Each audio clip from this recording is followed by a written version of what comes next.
can and I am more confident than I was 12 months ago about the reduced risk of data losses and data breaches in future. I've also given a response on the 7 billion figure.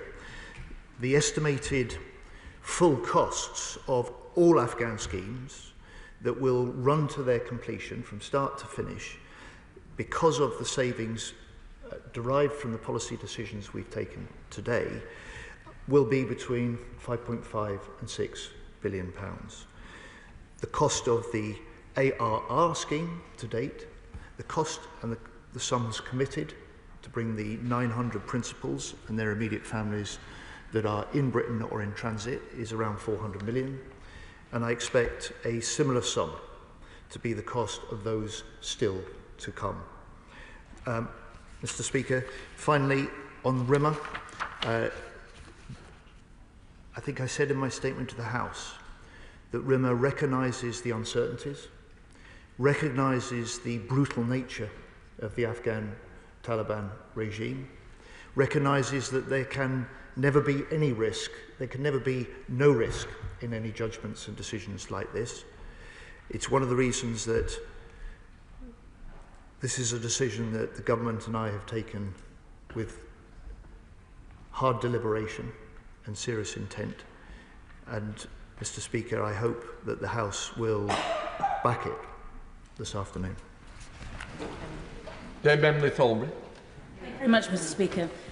May I begin by saying I'm grateful to the ministerial team for the early briefing that I got on this matter, which gave me an opportunity to read a report that came out from the FAC under the chairmanship of the Right Honourable Member for Tunbridge and Malling. It was begun in September 21 and the report came out in 22. It's called Missing in Action, UK Leadership and the Withdrawal from Afghanistan. It was excoriating.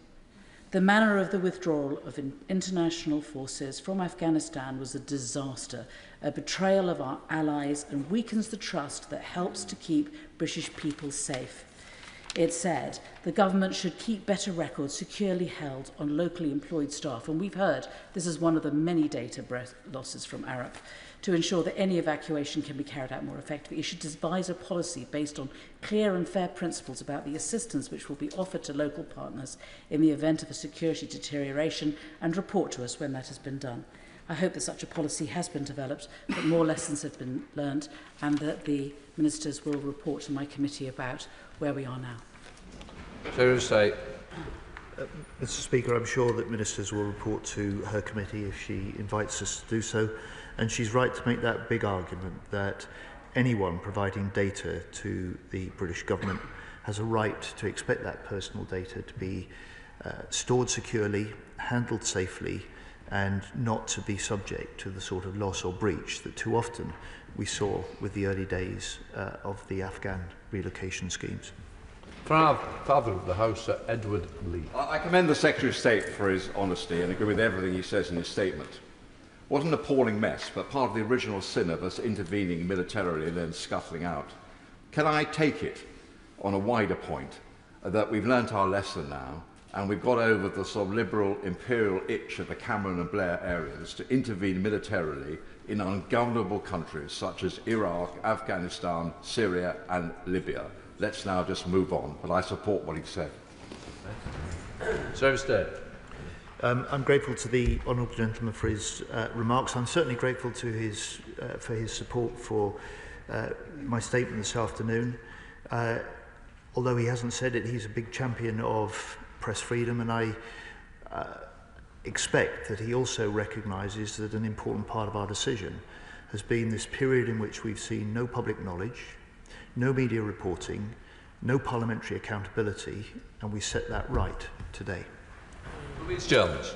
Thank you, Mr. Speaker. As a former veteran of the war in Afghanistan, I was appalled to watch the chaotic mismanagement following the fall of Kabul that left Afghans that had served alongside us, alongside our troops, and those who'd worked so hard for a better Afghan, dangerously exposed. This was a situation that I had feared would happen, and I could see coming even when I served in Afghanistan in 2017. The fact is, the previous government had plenty of warning that this situation could happen and failed to plan properly for it. This data breach joins the litany of other data breaches, delays and failures of our allies, and will the Minister therefore agree with me that we must give our fullest support to those Afghans so they can rebuild a new life here in the UK? Secretary of State. I do indeed, Mr. Speaker, and I know from Afghan families that were relocated in the early days into our area, my own constituency in South Yorkshire. It was the voices of members of both sides of the House here speaking up in exactly the same terms that she has there, recognising the debt this country owes to many of those who worked alongside or served with our forces, that made the very difficult job that our forces undertook in Afghanistan possible in the first place, and provided a warm welcome and continue to do so to those Afghans we're offering a new home and the chance to rebuild their lives and contribute to our country. Lincoln John. Thank you, Mr. Speaker. Can I welcome the Secretary of State's statement and the tone of voice that he delivered it in? I commanded the Scots Guards in 2010 in Afghanistan at the high water mark of violence. I was very well served by Naz and Mukhtar, and I will always be grateful to both the Ministry of Defence for getting them to Britain and to the communities in the country who have welcomed them to their new lives here. I do just want to focus in on a particular phrase that the Secretary of State used. The Shadow Defence Secretary asked whether it was a civil servant who carried out the leak. The Secretary of State said it was a defence official, and the Times is reporting that it was a soldier. I do think it is worth clarifying exactly whether it was a civil servant, a SPAD or a soldier, because conflating the term defence official to cover members of the armed forces is something which might come back to bite the Secretary of State if he continues to do it. Secretary of State. Mr. Speaker, this was a data breach that took place 3.5 years ago under the decision and leadership of the previous government and previous defence ministers. The challenge I faced, the challenge this government faced, was far bigger than the actions of one official that long ago. And my full focus since the election in July last year has been to get to grips with the costs, the proportionality or the disproportionality of the schemes in place, and this lack of accountability to Parliament, freedom of the press and public knowledge. And it is that set of factors that has taken up my time and my attention. Thank you, Mr. Speaker. I noted that the Shadow Secretary of State made great play about the changes and the extra safeguards the previous governments have put in place, the ministers have put in place following this breach. But I also noted that Mr. Speaker, that the Secretary of State said that he'd had to make more changes and introduce new software. That suggests to me that it wasn't the changes that had been put in place by the previous government were not good enough. And can I ask him clearly, in terms of it was 18 months after the incident, who had knowledge of this in those 18 months that this data breach had taken place before it reached ministers? And how was there no checks on anyone who had access to that sort of data using it properly within the department? Secretary of State. Mr. Speaker, my honourable friends poses questions to me in the House this afternoon that I simply can't answer.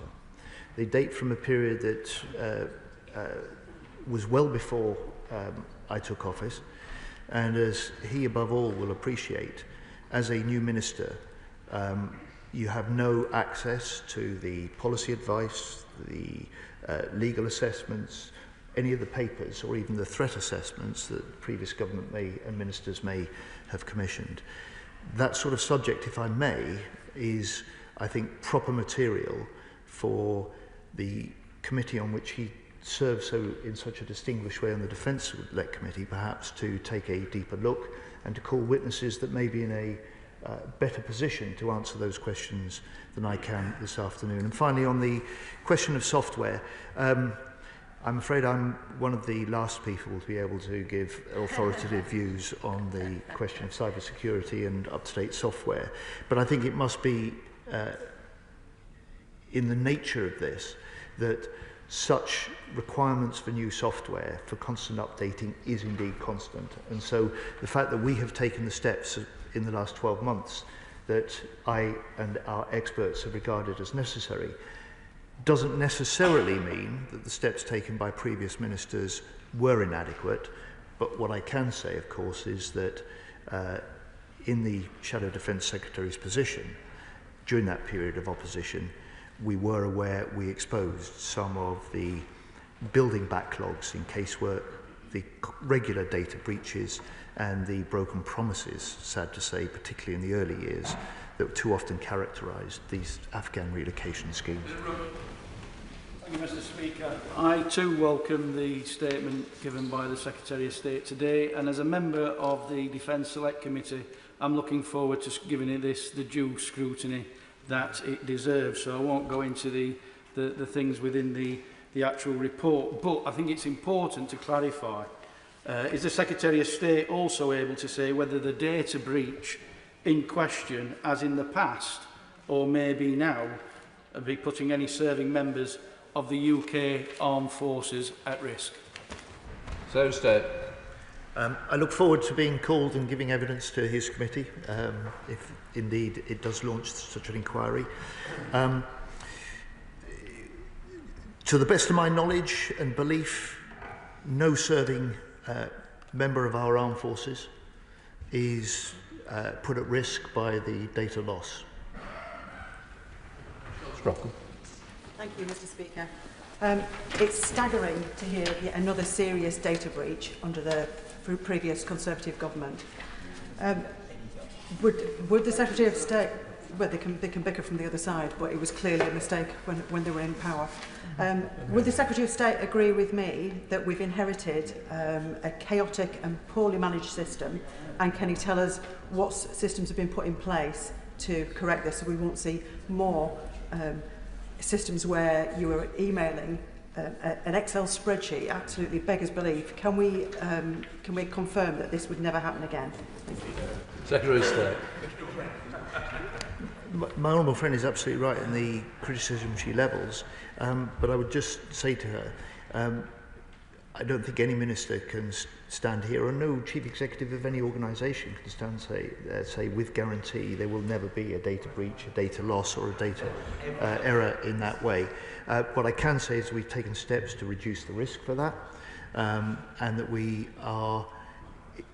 no longer do any caseworking on spreadsheets, which was in the early days of this scheme, the technology that was available, and part of the problem, I think, for this inadvertent mistake made by the defence official.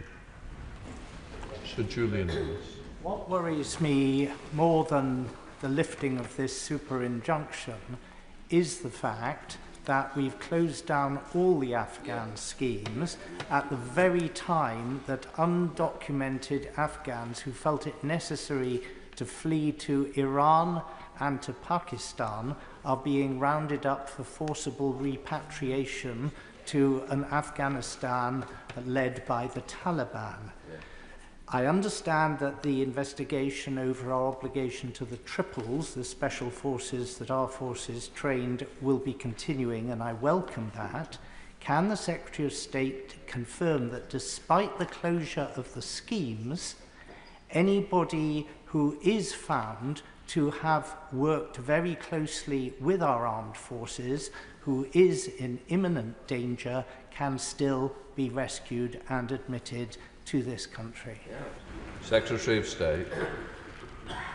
Mr. Speaker, it is more than 4 years since the previous government, the previous Defence Secretary Ben Wallace, launched on behalf of this country the Afghan relocations and assistance policy with absolute full support across this House. There has been ample time for anyone who could conceivably believe they might qualify to make their application. That scheme and none of these schemes were ever conceived or designed to last in perpetuity, which is why we've closed them at the beginning of this month. to any new applicants, which is why I've taken the decision based on RIMA and the other factors I've identified to end the ARR scheme today. But on the ARAP applicants, the sort of Afghans that the Right Honourable Gentleman is concerned about, where there are applications in our system remaining to be processed, we will complete that job. And on the triples, we will complete the second phase of the review that we've given a commitment to them and to this House to undertake. Thank you, Mr. Speaker. Mr. Speaker, I welcome the Secretary of State's support for parliamentary transparency and for the work of the committee corridor in this House. And I have no doubt that my excellent colleagues who chair the various committees responsible will do a thorough job of examining this, and hope that he will facilitate the sharing of any information that may need to be handled in a sensitive manner. When the Labour was last in government, there were a number of breaches of this nature. His predecessor of his asked to be notified of every one, and most of those were human error. So it's great that we're updating the IT systems and dealing with that security. But can he just touch on what elements are going to be put in place to guard against that human error which inevitably creeps in? Secretary of State. Mr. Speaker, for functions and roles like this, having sound, secure caseworker software, having good training and proper protocols, all of which are now in place, greatly minimises the risk that anything like this data breach that we now find out took place in February 2022 is likely to happen again. And most importantly, I think it also helps to provide the sort of reassurance that anyone should have, that if they are providing data to the British government, to the British state, that should be held and handled securely. Mark Pritchard. Thank you, Mr. Speaker. I feel Defence Secretary, forgive me, I do detect some wriggling. And the fact is, he justifies this super injunction, not telling Parliament, not telling the press, not telling the public, and unbelievably not telling those Afghans who were potentially in harm's way. And isn't it the case that his argument is actually very thin? Because even the MOD itself admits that Taliban-aligned individuals already had access to the database. So not telling those Afghans they're under harm's way is quite frankly unbelievable. And the precedent of a super junction is very concerning for this place. How do we know there's not another super junction about another leak? But of course he couldn't tell us, could he? Secretary of State. Well, I can say to the Right Honourable Gentleman, if there is another super injunction, I've not been read in. But in his own characteristic way, he makes a really important point about how unprecedented, how uncomfortable, how in many ways unconscionable it is to have a super injunction like this in place. I hope in light of that, he will accept what has been a difficult decision to review the risks, the costs, the details of the scheme, the legal hearings that have taken place have all been components of an important policy decision I've been able to announce to the House today, and I hope you will back that. Catherine Atkinson. Thank you, Mr. Speaker. My husband served in Afghanistan and has always felt keenly the debt that our country owes to those who worked alongside and supported our forces. And I know that many of my constituents who also served there feel the same way. Does the Defence Secretary share my concern that if we fail to honour our debts, why would people in future conflicts trust us and support our troops? And does he agree with me that it is the right thing to do that we offer a warm welcome to Afghans who come to our country seeking sanctuary?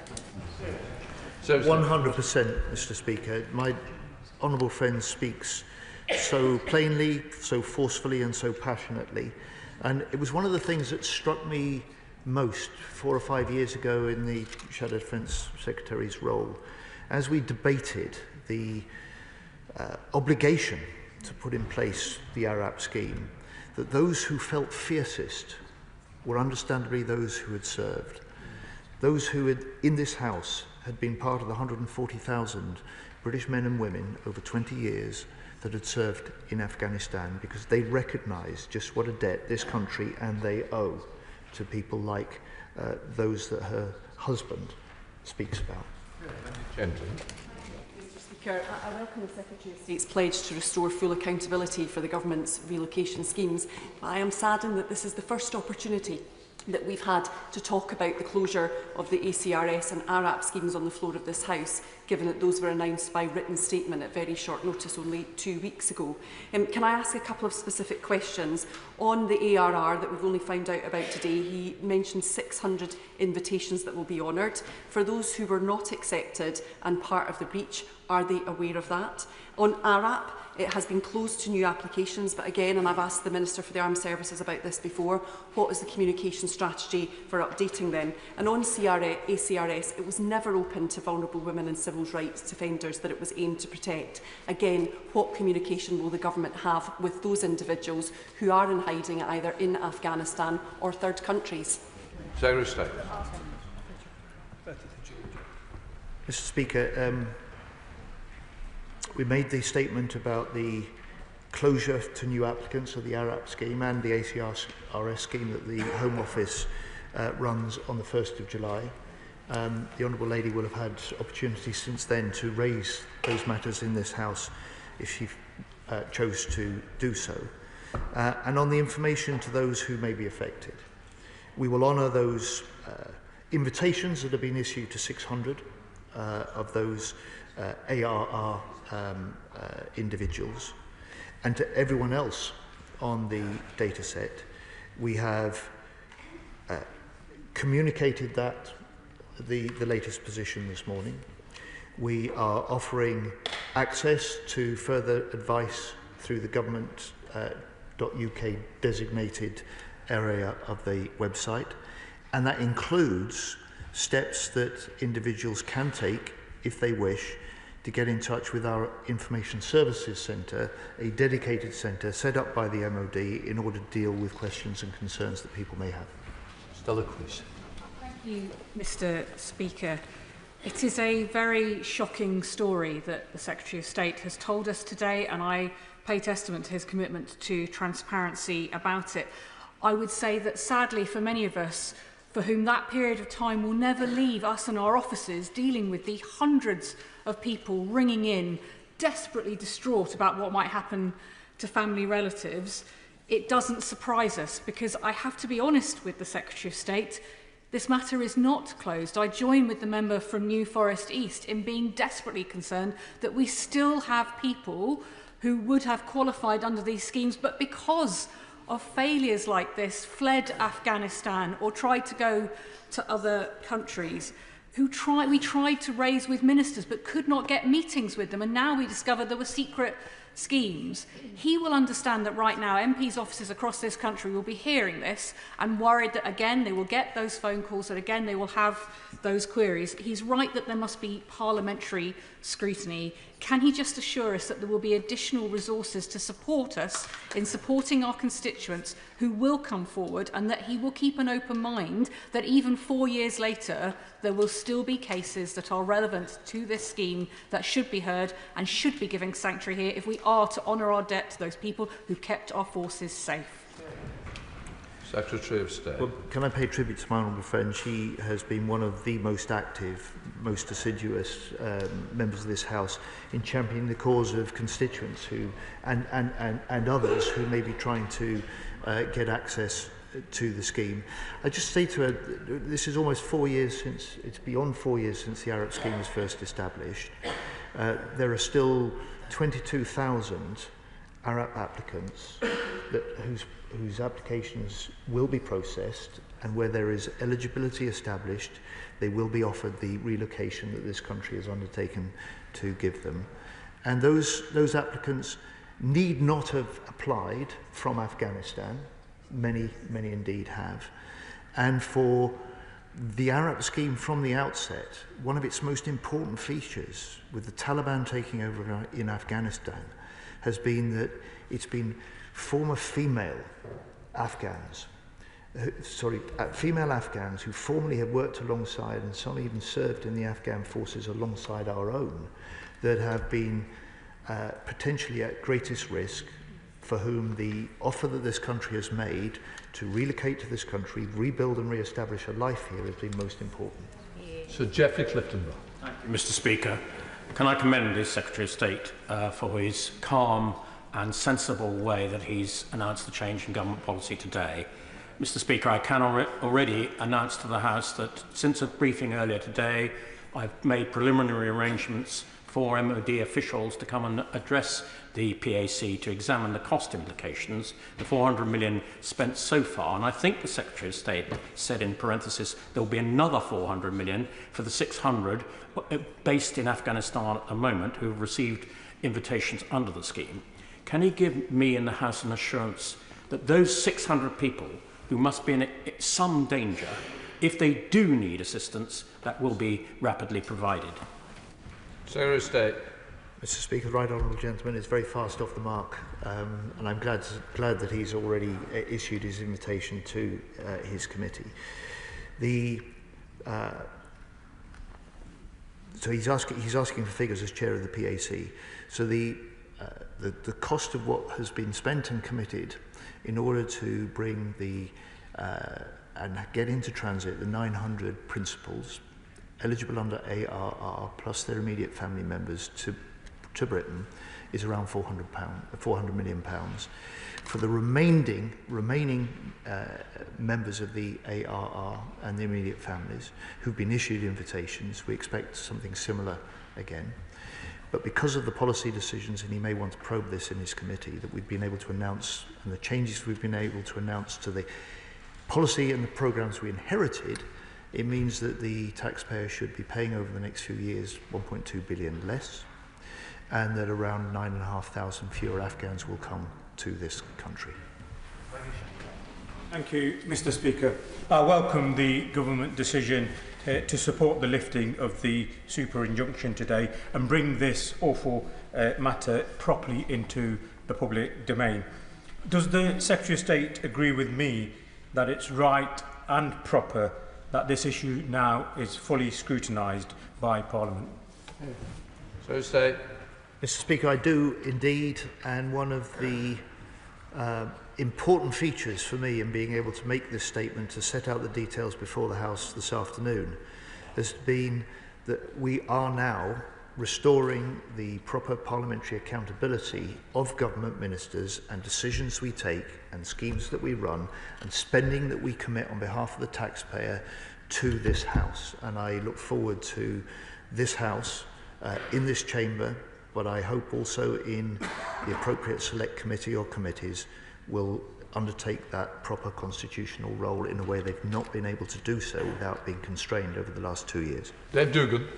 Mr. Speaker, a difficult statement for the Secretary of State and no mistake.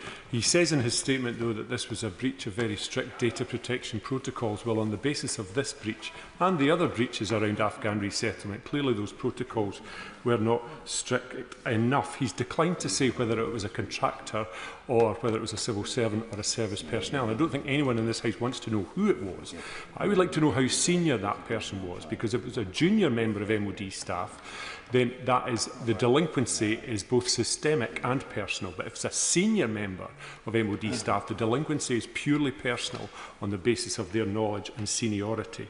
In this instance, it would brave Afghans, but what reassurance can he give us that brave personnel of the UK forces would not be similarly compromised by a level of delinquency similar to this in the MOD? And why the synchronicity with the lifting of the super injunction and the ending of the schemes? Isn't it more likely that we should walk a mile in the people who have fled the Afghan regime and think that maybe we need an ARR plus wash-up to get these people out of danger if it becomes a reality? Secretary of State. Madam Deputy Speaker, I wanted this House to hear the policy decisions that I had made and wanted to announce. I wanted this House to hear that first. The judge, aware of the decisions that the government had taken, the announcements I was planning to make today, has taken his decision to lift the super injunction and deliver his court judgment at noon this afternoon. Look, on the question of the individual responsible for that original data loss,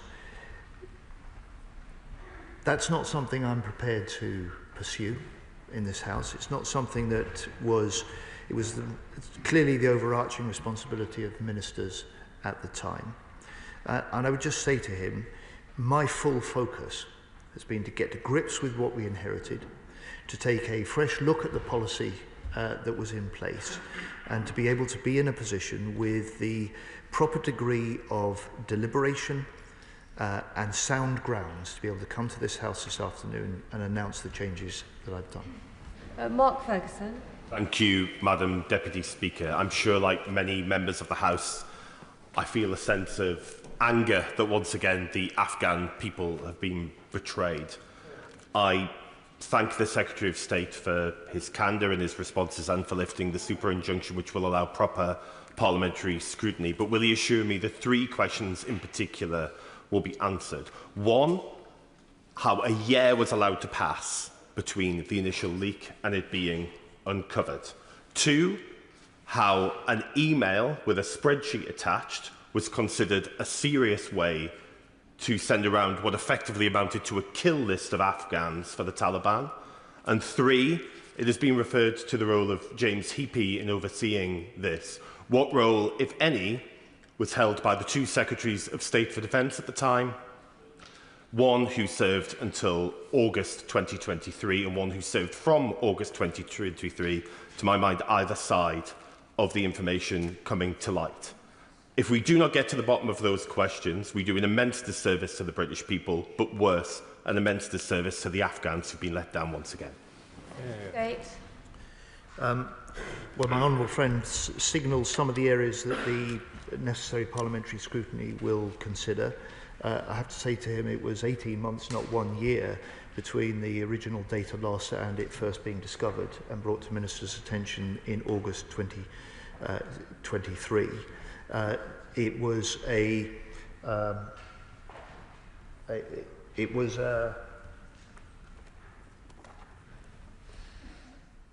spreadsheet. Sorry, his second point was this. This was a period in which officials were and the department was working at breakneck speed to put in place schemes that were novel, schemes that were urgently needed, and clearly that sort of spreadsheet software is inappropriate for this case working system and is no longer used in that way. And then finally, I just would say he's asking about the role of my predecessors. It was Grant Shapps, who was the Defence Secretary, who oversaw the design, the extension, the establishment of the ARR scheme. Neil O'Brien. Thank you, Madam Deputy Speaker. As well as risking lives, this extraordinary error has cost taxpayers huge sums. The Secretary of State says it will now cost 1.2 billion less, but what will be the total cost of all these schemes after that? First, given the extraordinary lack of transparency that this Parliament has been subjected to and voters to, will the Secretary of State agree to publish the legal advice that led to the expansion of the ARR and other schemes so we can have a proper discussion about it? And second, the Secretary of State did not mention any official resigning or being sacked over this extraordinary episode, and I think my constituents will find that quite surprising. Will he name the number of people who have resigned or been sacked over this extraordinary error? And if nobody has resigned or been sacked, does he agree that that is the wrong thing? Secretary of State. Madam Deputy Speaker, I'm not in a position to make a decision about publishing the legal advice that led the previous government and Defence Secretary to extend the scheme. It's not legal advice that I have had access to or seen. And I just say to him on the question of costs, his right honourable friend, the chair of the Public Accounts Committee, will do that. He's not in his place now, actually, but he will do the job on this. I can confirm for this House this afternoon that the total cost of all Afghan relocation schemes to date for those 36,000 Afghans that have been brought to this country is around 2.7 billion. The expected cost over the entire life of those schemes to bring anyone who may subsequently be proved eligible for these schemes is between 5.5 and 6 billion pounds, and that is at least 1.2 billion less because of the policy decisions that I've taken this afternoon. Martin. Thank you, Madam Deputy Speaker. I want to thank the Secretary of State for his openness and transparency and his apology.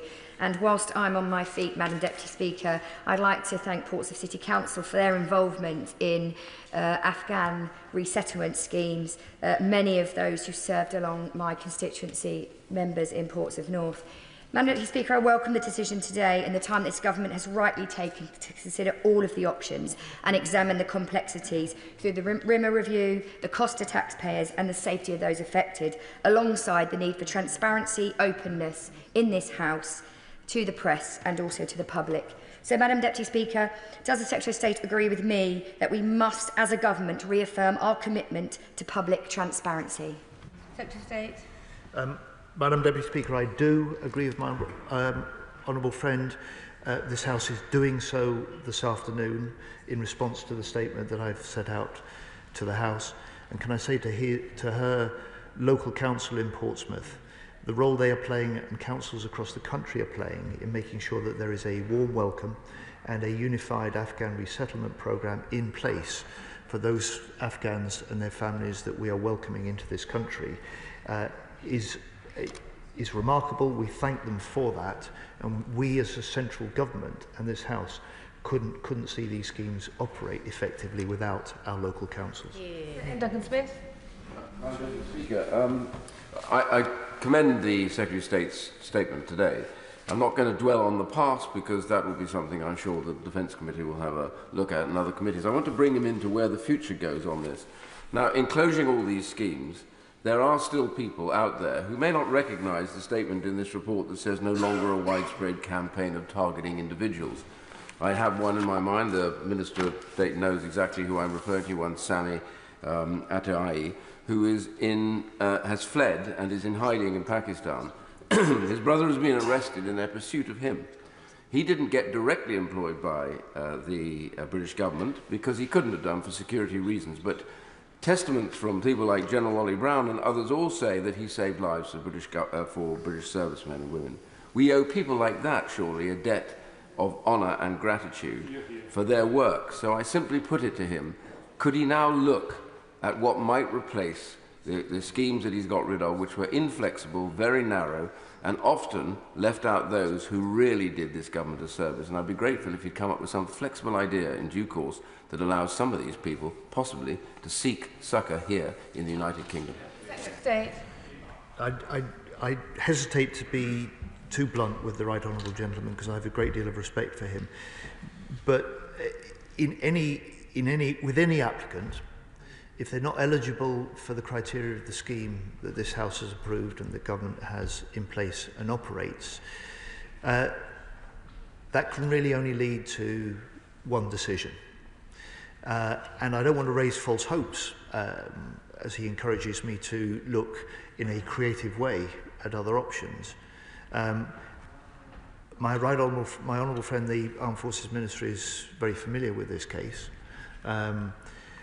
We will look at it again, but I don't want to raise false hopes for him or the man that he describes so vividly and with such concern to the House this afternoon. Thank you, Madam Deputy Speaker. I'm proud that Bracknell Forest is involved in the Afghan resettlement programme and is offering transitional support to the brave Afghans who risk their lives to support our troops. But any scheme like this depends on public trust. So it's concerning to hear that under the Conservative government, instead we had secrecy, security breaches and a super injunction. Will the Secretary of State take this opportunity to reconfirm two commitments? Firstly, that this government will continue to honour the moral obligation we owe to those Afghans who fought alongside our troops. And secondly, that we will do so in a way which reaffirms this government's commitment to public transparency. Secretary of State. I will indeed, Madam Deputy Speaker, both the continuing commitment to honour the obligations and the duty that we owe to those who served or worked alongside our forces through the ARAP scheme. We will complete the processing of any applications that are outstanding, and for any who prove eligible, they will get the full relocation and resettlement support. And I'm glad this afternoon, Madam Deputy Speaker, to be able to restore a degree of that parliamentary scrutiny and transparency that our system in Britain depends on. Thank you, Madam Deputy Speaker. I'd like to thank the Secretary of State for his statement. In that, he said, when this nation makes a promise, we should keep it. And I agree. In the chaos of withdrawal, my constituent, who left under ARAP, was made a promise by British officials that his pregnant wife could follow him. 2 years later, we have still not kept that promise. My constituent's wife and child continue to move around in Afghanistan to evade the Taliban, and my constituent is so desperate that he is talking about returning to Afghanistan despite the risk to him to be reunited with them. The Minister for the Armed Forces knows this case, and he has told me that the MOD will not consider it and is now a matter for the Home Office. So in light of this, will the Secretary of State repeat his commitment that our nation should keep its promise to my constituent? And will he undertake to engage with the Home Secretary to discuss how her department will ensure that cases like this are afforded the proper treatment in light of our commitment to the Afghan people? Secretary of State. Madam Deputy Speaker, I will take a look at the case he raises, and if required, I will also speak to my right honourable friend and colleague, the Home Secretary. Josh Fenton-Green. Deputy Speaker, can I start by paying tribute to all of the diplomats and armed forces involved in what is clearly an extraordinary operation. It's a stark reminder that our asylum system, despite demagoguery sometimes in this place, often represents a sacred duty to those who put their lives at risk for us and our allies. Can the Minister confirm to me that while the ARR is now closed, we will continue to process cases of those in the ARAP scheme since the 1st of July, including one that I've raised with officials? Secretary of State. Yes, my honourable friend speaks very powerfully. Where there are outstanding ARAP applications, they will be processed. Where there are outstanding triples cases that fall into the second phase of the review, that review will be completed. And where there is eligibility for ARAP entitlement established, that will be honoured. Deputy. Thank you, Madam Speaker. I thank the Defence Secretary for his statement today, but I think it does ask a lot more questions than it answers. So could the Secretary of State outline exactly how this data set came to be accidentally emailed, and can he confirm that it was indeed an accident? What was the security classification of that data set? And who was the data set emailed to, given that it is now feared to be in the hands of the Taliban? And I appreciate he might not be able to answer some of those questions, but given this happened now 3 years ago, what level of investigation has actually taken place, and can that be published? Secretary of State. I think I reported to the House earlier on, Madam Deputy Speaker, that the incident under the previous ministers was reported to the Metropolitan Police. It was also reported to the Information Commissioner. The Met Police deemed no criminal investigation or further action to be required. The Information Commissioner still has this case. We're working closely with them, and I would expect before too long some conclusions and judgments from the Information Commissioner's office. But I simply can't say when. Melanie Ward. Thank you, Madam Deputy Speaker. I ran an aid agency when the Taliban came to power in 2021 and vividly recall trying to get the then government to help with the evacuation of brave Afghan colleagues, aid workers and human rights defenders under huge threat, people who had served humanity. I remember the confusion that reigned within the UK government, and to hear that the lives of tens of thousands of Afghan civilians were further put at risk by this data breach is deeply shocking. The Defence Secretary will know that under the Taliban, Afghan women and girls are enduring the world's most severe women's rights crisis. Does he agree with me that the UK must do all we can to support the women and girls of Afghanistan in realising their right to equality? Secretary of State. Madam Deputy Speaker, I do, and where female Afghanis are eligible for the schemes, it's been important that they've been able to apply, and we've been able to offer them the same relocation and resettlement as others. She speaks with great authority as well as passion about that period in Afghanistan. 4 years ago, as the Taliban were taking over, as Kabul fell, her characterising of policy confusion, programme failure is exactly what was going on in the British government at that time, sad to say. Ben Lake. Mr. Speaker, can I thank the Secretary of State for his statement, and he will know that communities in Wales across the UK have been proud to welcome those Afghans and their families who have served alongside UK personnel. Many colleagues have raised concern about the Afghans who might remain in Afghanistan or in adjacent countries and may still be in danger for the services rendered. And so can I ask the Secretary of State, how confident can we be that all those in severe and imminent danger of reprisals will receive invitations for resettlement? Secretary of State.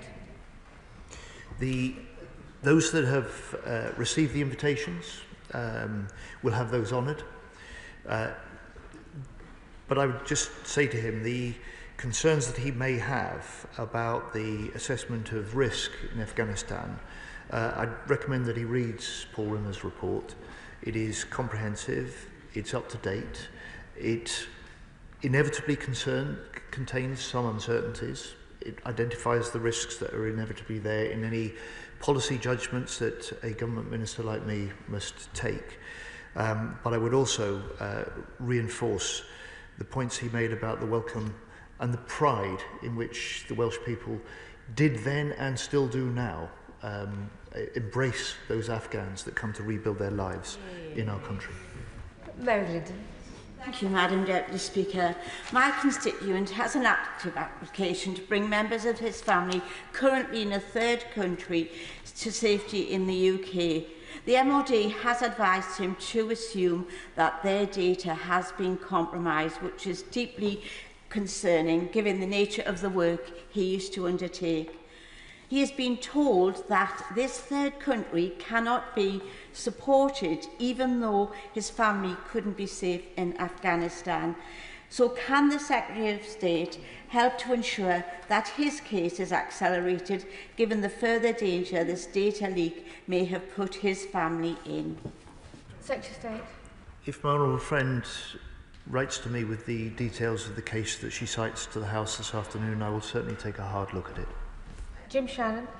Thank you, Madam Deputy Speaker. Can I thank the Secretary of State very much for his well-chosen, careful, contrite words with the tone that this House would appreciate on the day that it's been put forward. So thank you for that.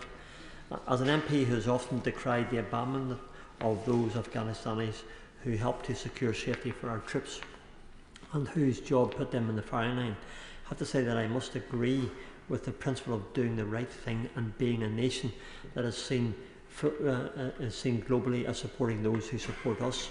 The question of secrecy to this House is critical, and the Secretary of State has outlined that. Does the Secretary of State agree that the actions of government must always and totally be to protect those who were put in harm's way, and the principle of what is always right to do? I think Madam, I think of my constituent who served along with our forces in Afghanistan, and whose friend in Afghanistan, Afghani, who hides in Pakistan with his wife and 3 children. I think of him and the fear he's under. And I wonder, would the Secretary of State oblige me, please, if you don't mind, if I could send you those details relevant to that gentleman and his family to ensure that the help that we should be giving him actually takes place. I think it's something that my constituent wants. It's what I want as his MP, and it's what that person wants. State. I appreciate the way that the honourable gentleman has raised that in the House, his concerns about this particular case, and if he does write to me with the details, I will take a hard look at it. Final question, Alex Ballinger. Thank you, Madam Deputy Speaker. I twice served in Afghanistan alongside some of the bravest soldiers, judges and women's rights defenders I've met. And after the fall of Kabul, I was based in Pakistan with the FCDO, where I was involved in the evacuation from Afghanistan. At that time, despite the excellent work of people who served in op pitting, we saw many mistakes made by the last government, including dogs being prioritised ahead of people. This new data breach that was held secret for years is just the latest embarrassment of that evacuation. So can I ask the Secretary of State, will he consider a select committee inquiry not just into the particular breaches in this case, but to the entire Afghan relocation system, which has failed so many times? Secretary of State. Well, one of the great joys of this House is that the depth and breadth of experience that members on all sides bring to debates, and I applaud my honourable friend and the insights that he brings from his own experience in Afghanistan and Pakistan. I just say to him, it is certainly not for government ministers to define the terms of any inquiry that a select committee of this House may choose to undertake. That will be a matter for those committees, quite properly, and if government ministers are summoned and required to account and give evidence, we certainly will. That is the end of the statement on Afghanistan. 2 points of order. I'll go to Sarah Owen first. Point of order. Thank you, Madam Deputy Speaker. Over the weekend, a member of staff in the Commons, Mobeen Hussain MBE, was publicly defamed by several Conservative MPs, including members of the front bench online. Following threats of legal action, the defamatory posts were deleted by some, but the damage was already done. It not only does reputational damage, but given the current discourse, brings serious harm and potentially risk of life. What advice does the Speaker's office have to members of this House and the other place who abuse the power dynamic of their elected office to openly defame a young staffer who also works in this House, while quietly deleting their tweets without an apology? Does this fall short of the standards expected for those who serve in this House, and would it be proper for them to apologise?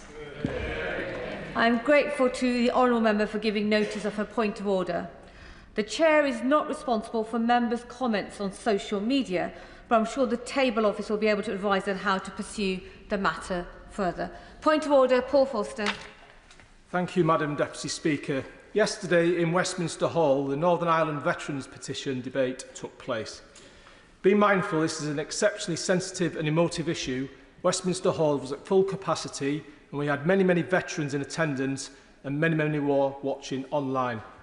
Does the Speaker feel it is appropriate conduct for the Shadow Secretary of State for Defence, the member for South Suffolk, to shout across the floor that I, as a military veteran, discussing emotive and exceptionally challenging veteran issues should, and I quote, show some courage, clearly audible for all to hear? Madam Deputy Speaker, given the nature and importance of this issue we were attempting to debate, given it was shouted from a sedentary position, given the honourable member is a Shadow Secretary of State for Defence, and given I and many colleagues found this to be wholly inappropriate and insulting to infer I lack courage, do you feel this is acceptable parliamentary language? Thank you.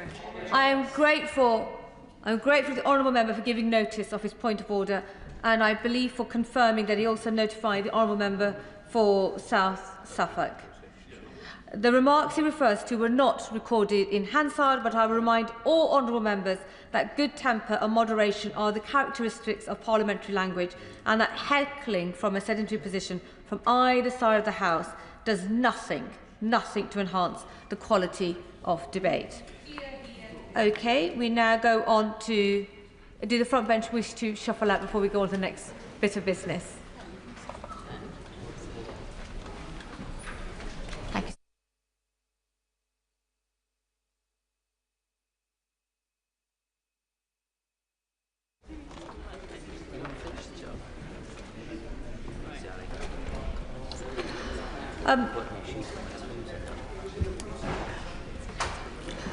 Presentation of Bill, Secretary of State David Lammy. Diego Garcia Military Base and British Indian Ocean Territory Bill.